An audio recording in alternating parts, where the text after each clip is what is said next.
आप सभी को जय मसीह की। द बाइबल पोर्शन में आपका स्वागत है। हमारा आज का वचन है न्यायों की पुस्तक 7वां अध्याय वचन 9 से 25। उसी रात यहोवा ने उससे कहा, उठ, छावनी पर चढ़ाई कर, क्योंकि मैं उसे तेरे हाथ कर देता हूँ।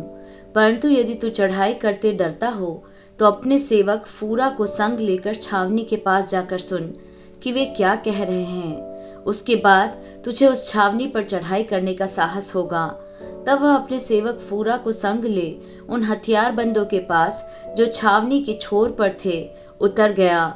मिद्यानी और अमालेकी और सब पूर्वी लोग तो टिड्डियों के समान बहुत से तराई में फैले पड़े थे, और उनके ऊंट समुद्र तट की बालू के किनकों के समान गिनती से बाहर थे।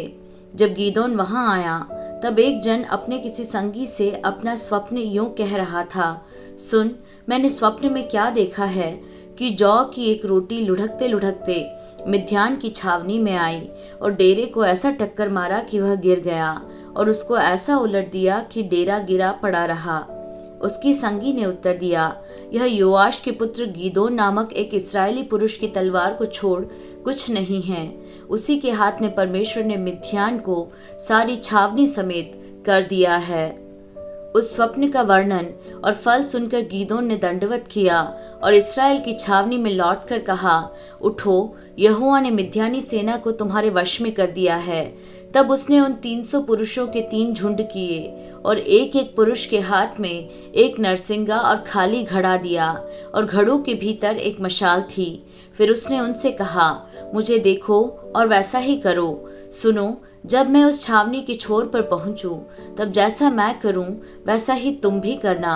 अर्थात जब मैं और मेरे सब संगी नरसिंगा फूके, तब तुम भी छावनी के चारों ओर नरसिंगे फूंकना और ललकारना, यहोवा की और गीदोन की तलवार। बीच वाले पहर के आरंभ में ज्यों ही पहरुओं की बदली हो गई थी, त्यों ही गीदोन अपने संग के 100 पुरुषों समेत छावनी के छोर पर गया और नरसिंगे को फूंक दिया और अपने हाथ के घड़ों को तोड़ डाला। तब तीनों झुंडों ने नरसिंगों को फूंका और घड़ों को तोड़ डाला, और अपने अपने बाएं हाथ में मशाल और दाहिने हाथ में फूंकने को नरसिंगा लिए हुए चिल्ला उठे, यहोवा की तलवार और गीदोन की तलवार।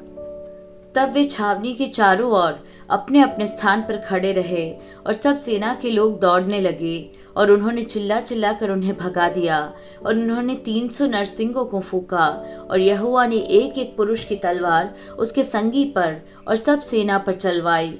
तो सेना के लोग सरेरा की ओर बेतशित्ता तक और तब्बात के पास के आबेल महोला तक भाग गए।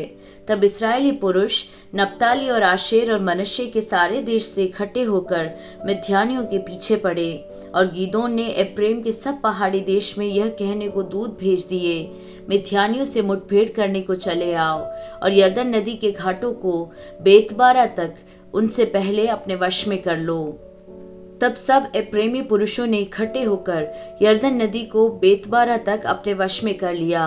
अतः उन्होंने ओरेब और जेब नामक मिद्यान के 2 हाकिमों को पकड़ा, और ओरेब को ओरेब नामक चट्टान पर और जेब को जेब नामक दाखरस के कुंड पर घात किया, और वे मिद्यानियों के पीछे पड़े, और ओरेब और जेब के सिर यरदन के पार गीदोन के पास ले गए।